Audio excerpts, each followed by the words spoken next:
Dixo Daily presenta.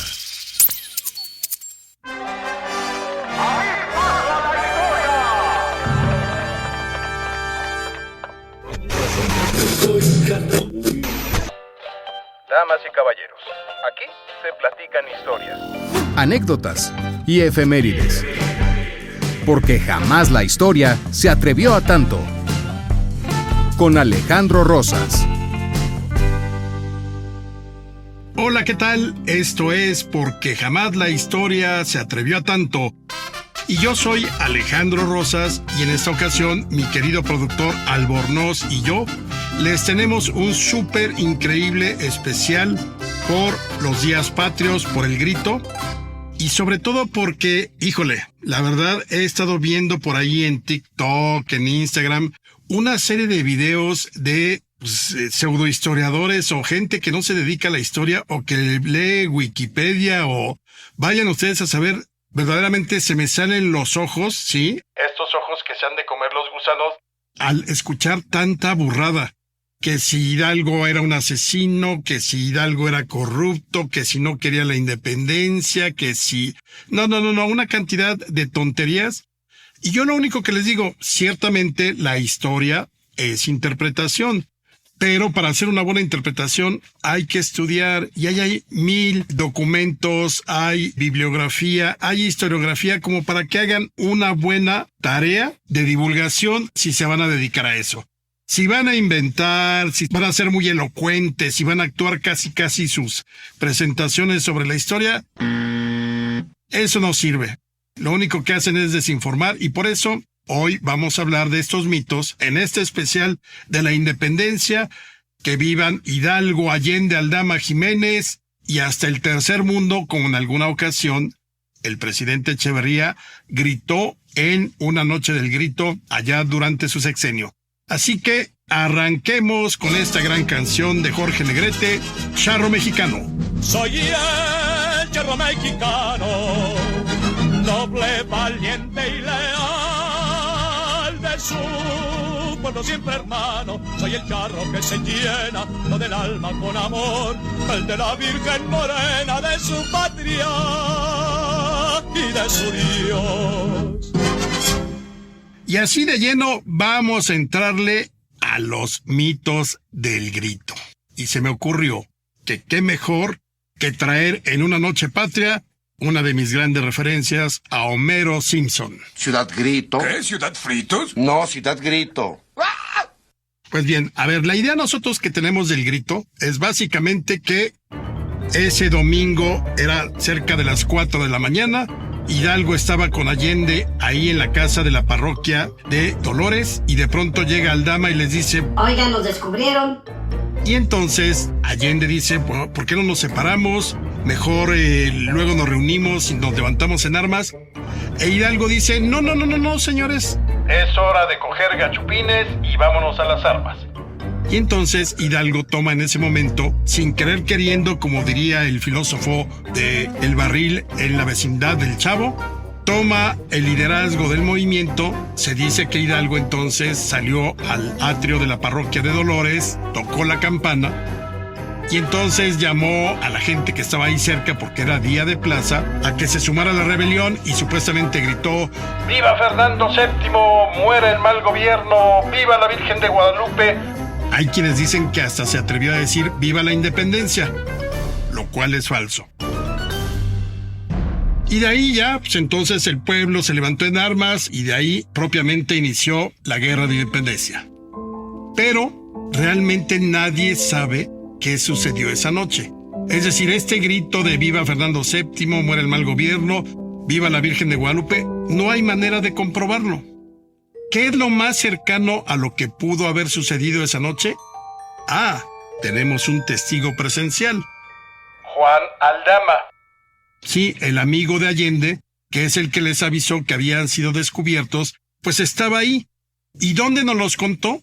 En su proceso. Cuando lo toman prisionero, obviamente en el interrogatorio contó lo que había sucedido esa mañana del 16 de septiembre de 1810, que era domingo.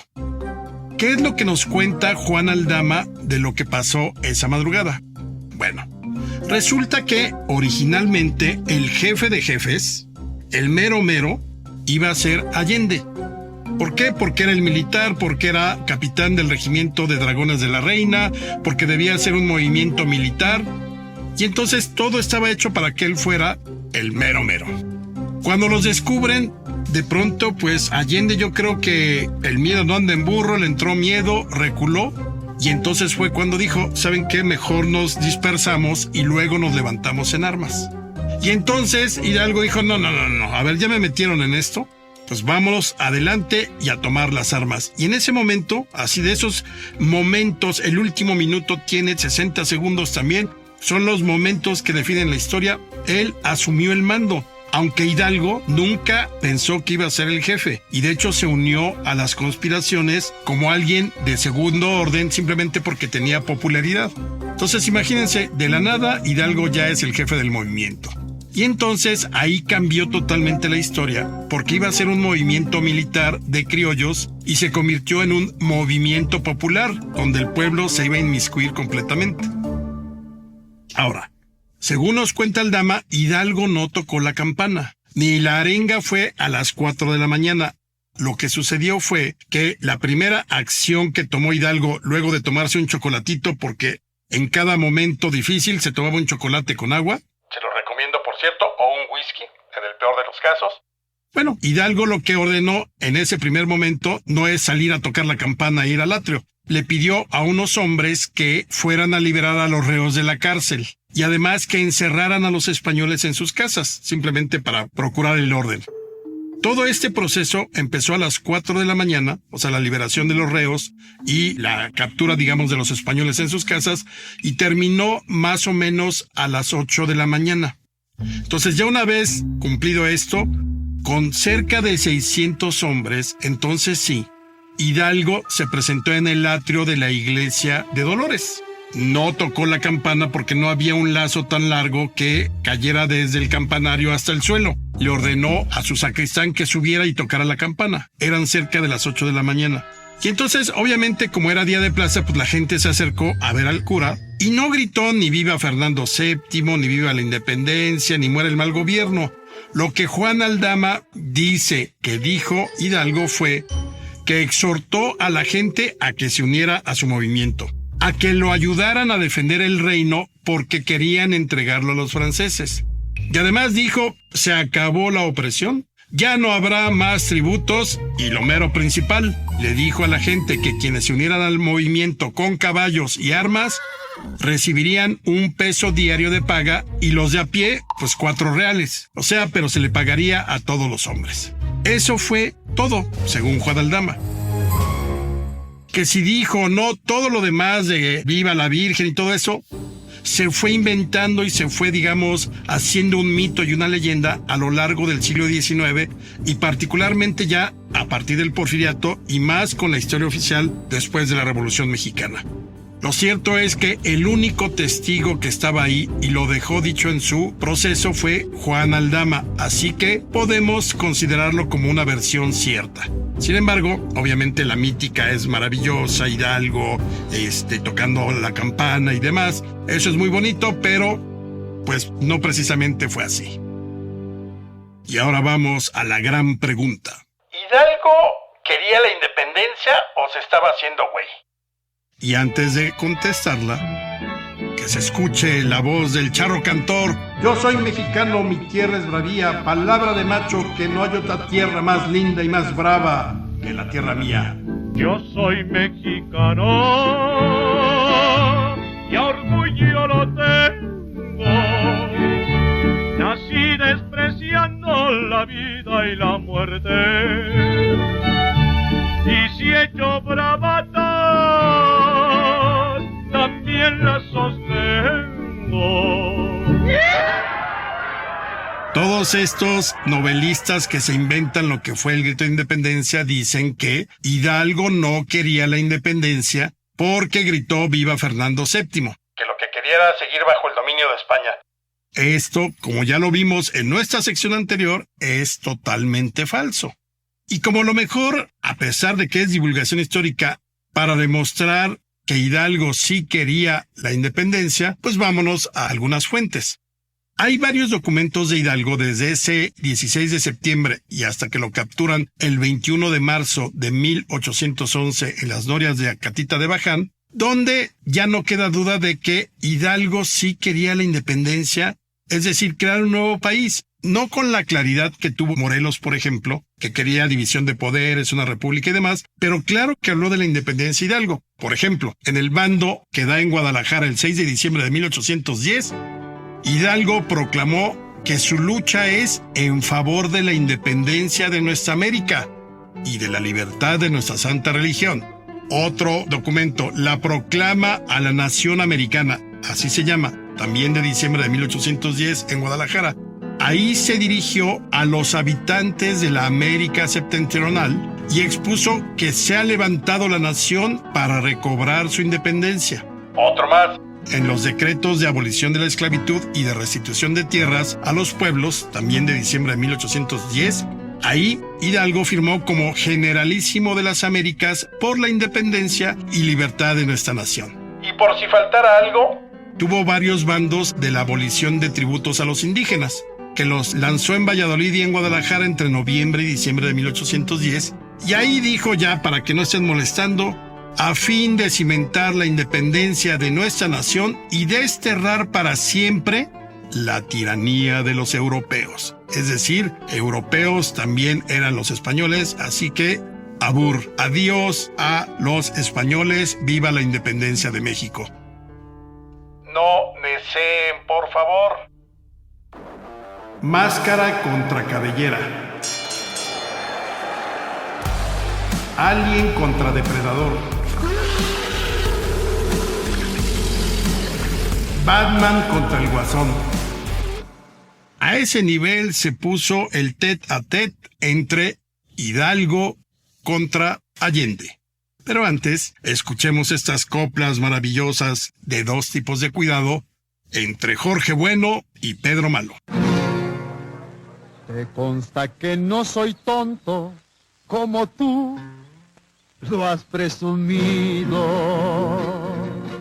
Tonto no si entrometido por el hambre De amistades. El hambre siempre la calmo con el manjar del amigo. mendigo es y no mendigo el que roba a sus amigos. Tú lo dices, Lo sostengo, no te vayas a cansar. no le saques, Si le saco, pues se acabó este cantar. Pues sí, como suele suceder cuando te cuentan mal la historia o la historia oficial abusa de su narrativa, pues siempre nos imaginamos que Allende y Aldama eran dos grandes amigos, se abrazaban, se ponían jarras juntos, sí jugaban cartas, seguramente sí se vendían sus vinitos, Pero así carnales no eran. y peor tantito cuando esa noche del 15 de septiembre al 16, cuando inicia todo el movimiento de independencia, la historia, digamos que no le favoreció a Allende porque el propio Allende la rechazó. Ya les había comentado hace un momento que pues él tenía en mente ser el jefe del movimiento de independencia, como sucedió en casi toda América Latina. Fueron militares criollos los que se levantaron en armas en distintos lugares, Colombia, Chile, Argentina y demás. Bueno, aquí la idea es que fuera un militar criollo, que era Ignacio Allende, iba a insurreccionar al regimiento de dragones de la reina y desde luego iban a ser respetuosos de la vida, de los españoles, de las propiedades. El problema simplemente es que Allende se rajó cuando no tenía que rajarse. Entonces Hidalgo, como toma el mando, pues obviamente no era militar, no tenía hombres de los cuales disponer. Y entonces, ¿qué hizo? Pues invitar al pueblo. Él era un sacerdote, un cura que no lo había hecho nada mal en los distintos curatos en los que estuvo. Lo quería la gente. Y pues además ofreció lana y de pronto dijo, bueno, pues quizá también hasta saqueo. Y entonces de pronto tenía un ejército de 100,000 personas, gente del pueblo bueno en la primera gran transformación de la historia mexicana, dirían los morenos, y será la primera transformación del bienestar, que ellos también la cuentan de una manera muy peculiar, pero no es el punto analizarla aquí. El hecho es que entonces tenemos a un Hidalgo, que ya es el jefe. Imagínense, Allende está todo frustrado, está enojado, está enmohinado con el cura. ¿Cómo es posible? Si yo había planeado todo, yo era el que estaba conspirando, y de pronto pues lo rebasa por la izquierda el cura Hidalgo y ya es el jefe, ¿no? Entonces Allende, ya de segundón, pues nunca le convenció lo que hacía Hidalgo. Porque lo que hacía Hidalgo era prácticamente permitió el saqueo. Al grito de no somos machos, pero somos muchos. Pues llegó a la ciudad y las tomó. Acuérdense de la matanza en la Alhóndiga de Granaditas el 28 de septiembre de 1810. Es decir, sí se le fue de las manos el movimiento Hidalgo, Pero nadie lo paraba. incluso cuando llega ya a Guadalajara en diciembre de 1810, ya Hidalgo se había subido al tabique y se había transformado totalmente en otro hombre. Era Gollum. Sí, mi independencia, mi tesoro, sí. Hidalgo. Nomás que ahí My Precious era el poder y la independencia. Imagínense, el cura, hasta cierto punto modesto, claro, de finos modales y gustos muy selectivos, pues de pronto tenía a su disposición a 100 hombres, pues claro que se le iban a subir los humos. Y se iba a comprar relojes como lo hacen los funcionarios de Morena, o iban a viajar en primera clase. No llegó a tanto Hidalgo, pero el hecho es que se le subieron los humos. Incluso se hizo llamar Alteza Serenísima. y también en Guadalajara, ya siendo Alteza Serenísima, ordenó la matanza de españoles, que fue algo terrible, de lo cual luego se arrepintió en su juicio, pero en ese momento no pensó ni en las familias ni en los españoles, no hubo juicio y los manda a asesinar. Entonces Allende, que estaba muy encabronado, valga la expresión en un correcto español antiguo, se dio cuenta, y esto lo cuenta Allende en el proceso, que la única solución para salvar al movimiento de independencia, ¿cuál era? Pues deshacerse del cura. Y entonces adquirió veneno para envenenar a Hidalgo, y la idea es que la dividió en 3 porciones. Una se la dio a su hijo Indalecio, otra a un militar llamado Joaquín Arias, que tenía buena relación con Hidalgo, y una más la cargó consigo. La idea es que el primero que pudiera llegar a Hidalgo, pues ahí que medio en el chocolatito caliente o en el vinito, le vertieran el veneno y vámonos, adiós Hidalgo. Obviamente sabemos que el plan fracasó, porque los agarraron juntos meses después en las norias de Acatita de Baján y luego los fusilaron. Al parecer, ya estando en cautiverio, prisioneros en Chihuahua, ahí pudieron hablar, se perdonaron todo y digamos que volvieron a ser, cuando menos, compañeros de batalla. Pero el hecho es que durante la mayor parte de la primera etapa de la Guerra de Independencia no se podían ver Allende e Hidalgo ni en pintura. Vámonos con las celebraciones, porque el 16 de septiembre es nuestra fecha patria más antigua y la fiesta oficial más antigua que tenemos los mexicanos. A olvidarse de las penas, la kermés ha comenzado. Vengan todos a la fiesta, a alegrar el corazón. Ay, qué lindas las muchachas, con su ropa almidonada, con sus grandes arracadas y sus cafés de charol. A ver, aclaremos paradas, queridos amigos y amigas que nos están escuchando. Si van tomando nota, aquí tienen como 17,000 datos para ligar. O sea, y además no solamente para ligar, pueden tener 10, 12 datos escuchando este podcast para que el próximo 15 en la noche, en su fiesta, en su cena familiar, sean el alma de la fiesta, dando datos históricos a diestra y siniestra, y no se liguen solo a un prospecto o una prospecta, sino a 4 o 5, o sea, que verdaderamente den el grito en una fiesta casi orgiástica patriótica. Vale la pena que lo intenten.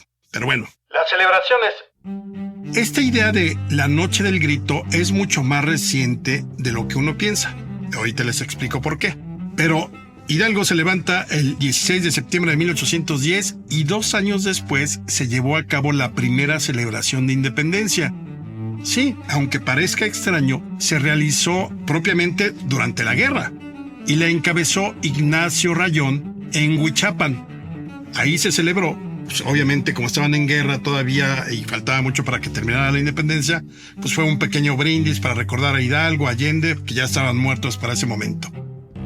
Luego, fue tan importante este arranque de la independencia que en 1813 el cura Morelos, Don José María Morelos y Pavón, en los famosos Sentimientos de la Nación, estableció que el 16 de septiembre sería fecha solemne, pues era el día en que se levantó la voz de la independencia y nuestra santa libertad comenzó. O sea, Morelos ya hizo oficial el 16 de septiembre. Y luego, ya el primer monumento a la independencia no fue desde luego el Ángel, ese fue de los últimos, pero el primero se erigió en Celaya en 1822, es decir, un año después de la consumación de la independencia. Pero fue hasta el 23, cuando el Congreso decretó que el 16 de septiembre sería ya fiesta nacional y le correspondió al presidente Guadalupe Victoria, nuestro primer presidente de México, constitucionalmente hablando. Fue el primero que presidió la ceremonia oficial, pero hasta 1825. Esas fueron las celebraciones importantes o cómo se fue dando el proceso, pero ahí nadie hablaba del grito, simplemente, oye, vamos a conmemorar, vamos a celebrar el inicio de la independencia. Nadie hablaba de, oye, vamos a la ceremonia del grito, ¿qué dirá el presidente del grito?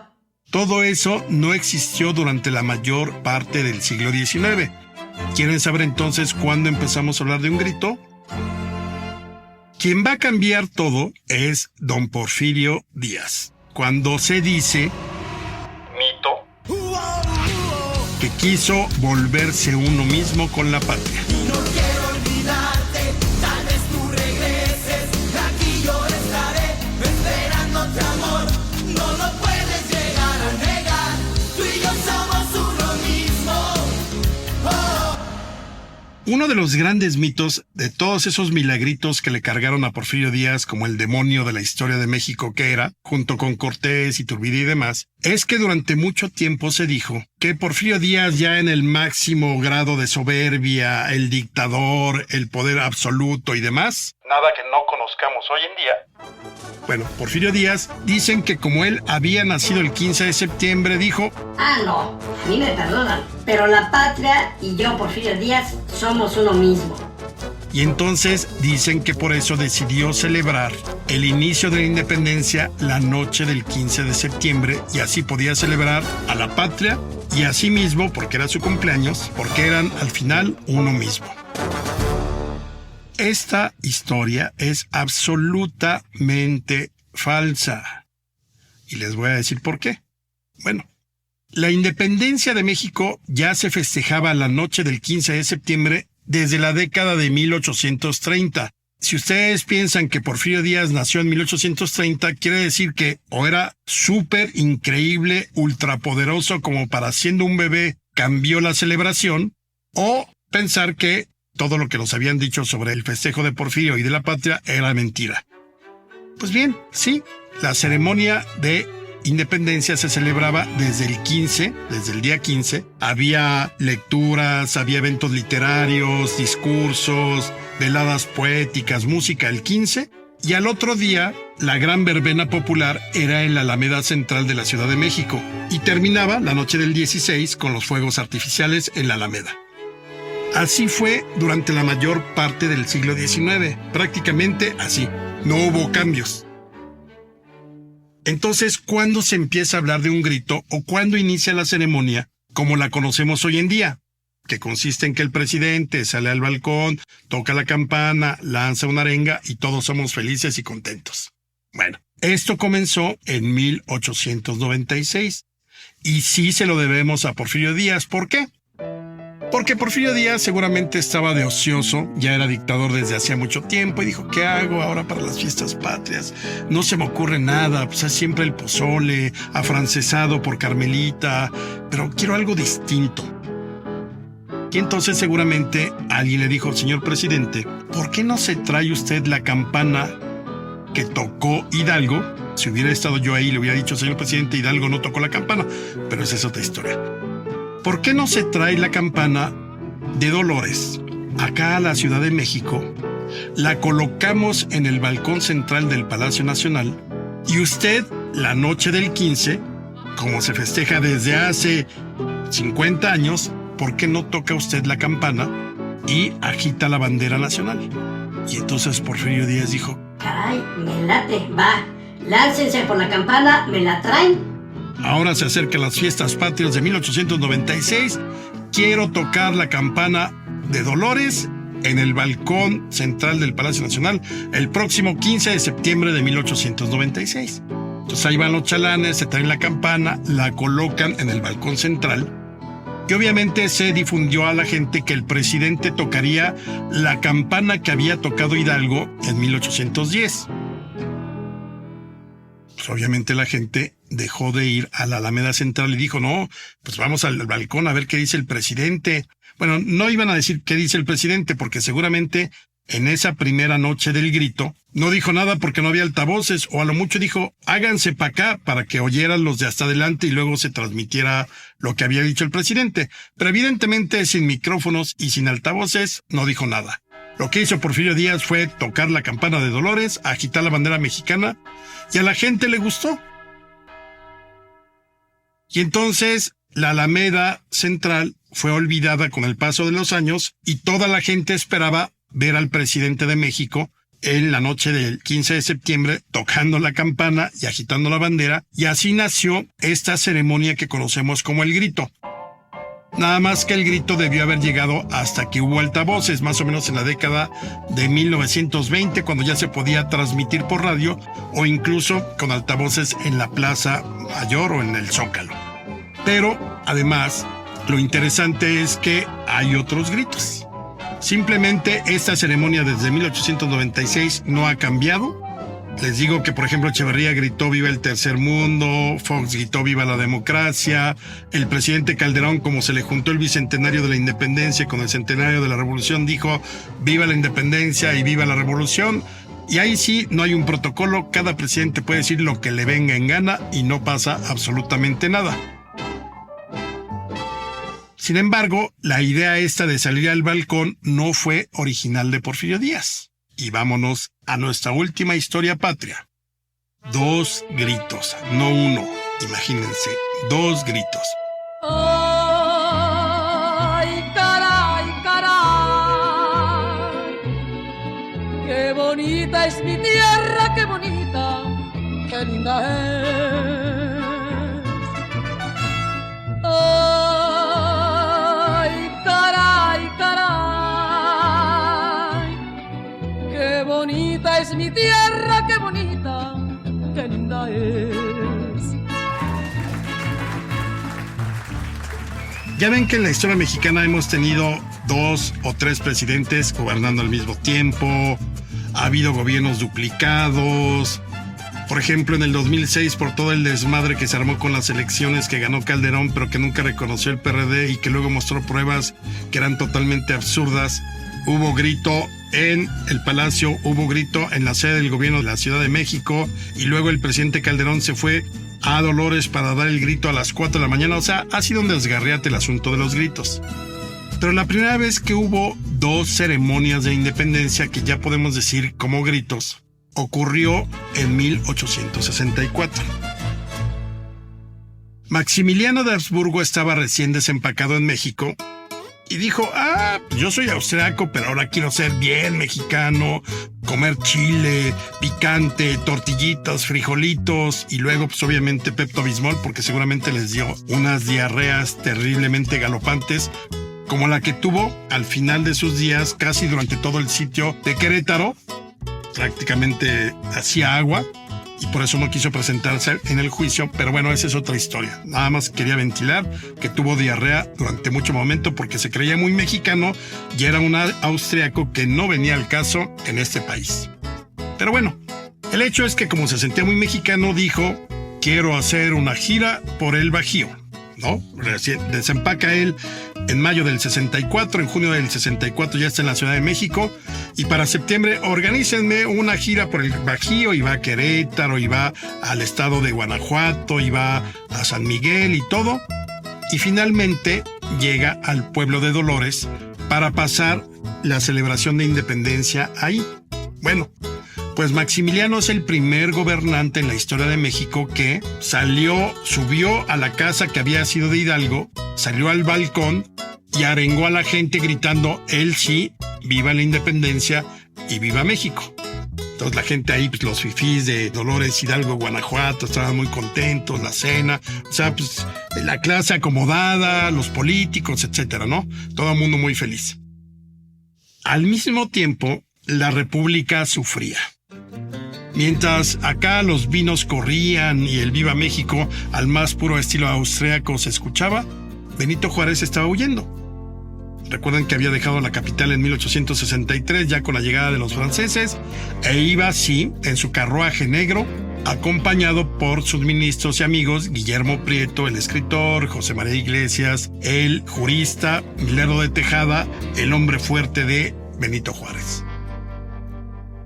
Y entonces esa noche del 15 de septiembre llegaron a un lugar en los límites entre Chihuahua y Durango que se llama la Noria Pedriceña. O sea, era prácticamente el desierto, hay piedras, mucha arena, obviamente un cielo estrellado impresionante.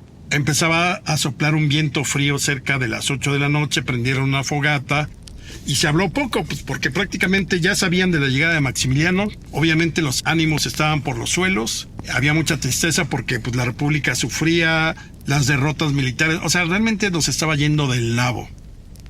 Pero entonces, obviamente tenían en mente que pues, era la noche del 15 de septiembre al 16 de septiembre. Y cuenta José María Iglesias en un libro que se llama Revistas Históricas de la Intervención Francesa en México, que es como un diario que llevaba él, que le recomiendo a todos estos inventores de historias que lo consulten. Tan fácil que es abrir un libro o consultar un archivo y no les va a pasar nada. Pero bueno, esa es otra historia. El hecho es que en la entrada del 16 de septiembre de 1864, José María Iglesias escribió: a semejanza de lo que ocurrió en el humilde pueblo de Dolores la noche del 15 de septiembre de 1810, el 16 de septiembre de 1864 vio congregados a unos cuantos patriotas, celebrando una fiesta de familia, enternecidos con el recuerdo de la heroica abnegación del padre de la independencia mexicana, y haciendo en lo íntimo de su conciencia el solemne juramento de no cejar en la presente lucha nacional, continuándola hasta vencer o sucumbir. Esto escribió Iglesias del ambiente que se vivía esa noche. Entonces, pues, obviamente ya la noche había caído, solo se escuchaba el crepitar de la madera que se consumía entre las llamas de las fogatas. Y obviamente todo mundo sabía que Guillermo Prieto era un extraordinario escritor y sobre todo un excelente orador. Entonces ahí, entre el puñado de hombres que estaban ahí en medio del desierto, desde luego Juárez también, le pidieron a don Guillermo que dijera una oración para evocar pues, el inicio de la independencia. Y entonces se hizo del rogar: no, pues no, ¿cómo es? Así como cuando en el karaoke no quieren cantar. Sí, canta, mira, no importa cómo cante, la cosa es divertirnos. Allá no era de divertirse, era de dar un pequeño discurso de la patria. Y entonces, para mí, este es el momento más emotivo en toda la historia de los gritos de independencia o de las celebraciones. Y Guillermo Prieto dijo: la patria es sentirnos dueños de nuestro cielo y nuestros campos, de nuestras montañas y nuestros lagos. Es nuestra asimilación con el aire y con los luceros ya nuestros. Es que la tierra nos duele como carne y que el sol nos alumbra como si trajera en sus rayos nuestros nombres y el de nuestros padres. Decir patria es decir amor y sentir el beso de nuestros hijos. Y esa madre sufre y nos llama para que la libertemos de la infamia y de los ultrajes de extranjeros y traidores. Esa noche, desde luego, todos estos republicanos se juraron que lucharían hasta vencer o morir para derrotar al imperio de los franceses. A la larga lo lograron. Pero fueron los dos gritos que vivió México en 1864. Y bueno, esto fue nuestro especial del Grito de Independencia y Días Patrios. Volveremos con nuestras secciones habituales la próxima semana y por favor difundan porque jamás la historia se atrevió a tanto, entre todos los burros que andan repitiendo total y absolutamente inventos y tonterías. Y que viva México, celebremos la noche del 15 de septiembre. Si comen pozole, recuerden que los mexicas lo consumían con pierna de huejotzinga o pechuguita de tlaxcalteca. Soy Alejandro Rosas, nos escuchamos la próxima semana. Ay, caray, caray, qué bonita es mi tierra, qué bonita, qué linda.